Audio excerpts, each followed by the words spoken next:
И покрај тоа што власта постојано работи во интерес на граѓаните, сепак просечната нето плата во Македонија е најниска во регионот и изнесува 36.000 денари.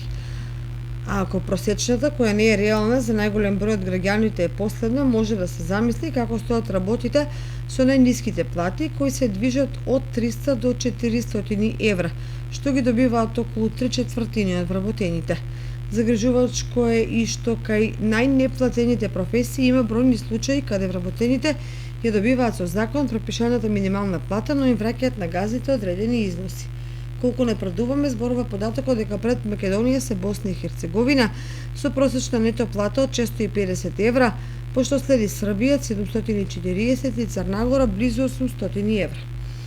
Од бивши југословенските републики, односно држави, најдобро стојат Хрватска со просечна нето плата од 1140 евра, Словенија, каде се остварува највисока плата во износ од солидни 1440 евра месечно. Тоа значи дека еден словенец печели 2,5 плати во однос на еден македонец во услови кога основните трошоци за живот не бележат таква разлика.